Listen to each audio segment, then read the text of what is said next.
पर अकाजु लगी तन परिहरहि जिमिहि उपल प्रसिदलि गरहि बंदौ खल जस शेष सरोषा सहस बदन बरनई पर दोषा। जैसे ओले खेती का नाश करके आप भी गल जाते हैं, वैसे ही वे दूसरों का काम बिगाड़ने के लिए अपना शरीर तक छोड़ देते हैं। मैं दुष्टों को हजार मुख वाले शेष जी के समान समझकर प्रणाम करता हूँ, जो पराये दोषों का हजार मुखों से बड़े रोष के साथ वर्णन करते हैं। पुनि प्रणवं प्रथुराज समाना पर अध सुनहि सरस दस काना बहुरी सक्र सम विनवं तेहि संतत सुरानि किहित दे।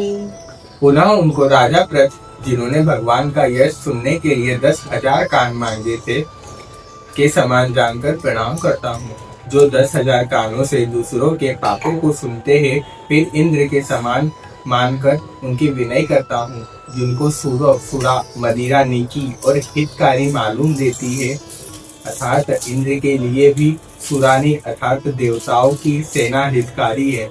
वचन भद्र जय सदा प्यारा सहस नयन परदोष निहारा। जिनको कठोर वचन रूपी व्रज सदा प्यारा लगता है और जो हजार आंखों से दूसरों के दोषों को देखते हैं। उदासीन अरिनीति गीत सुनत जहरी खल रीति दानी पानी दुख जोरी धना विनती करई सप्रीति। दुष्टों की यह रीति है कि वे उदासीन शत्रु अथवा मित्र किसी का भी हित सुनकर जलते हैं। यह जानकर दोनों हाथ जोड़कर यह जन प्रेम पूर्वक उनसे विनय करता है। मैं अपनी दिस किन्हनि होरा तिन निंदिनो और न लाऊ बोरा बायस पलियहि अति अनुरागा ओई निरामिष कबू की तागा। मैंने अपनी ओर से विनती की है, परंतु वे अपनी ओर से कभी नहीं चुकेंगे। कोरे को बड़े प्रेम से पालिए, परंतु वे क्या कभी मांस के त्यागी हो सकते हैं। बंदौ संत असज्जन चरना दुख प्रदो भय बीच कछु बरना विचुरत एक प्राण हरि लेहि विलत एक दुख दारुण दे। अब मैं संत और असंत दोनों के चरणों की वंदना करता हूँ, दोनों ही दुख देने वाले, परंतु उनमें कुछ अंतर कहा गया है। वह अंतर यह है कि एक संत तो बिछुड़ते समय प्राण हर लेते हैं और दूसरे संत मिलते ही सब दारुण दुख देते हैं। आप संतों का बिछुड़ना मरने के समान दुखदायी होता है और असंतों का मिलना। उपजहि एक संग जग माही जलद जोप जीवी गुण बल गाई सुरा सम साधु असाधु जनक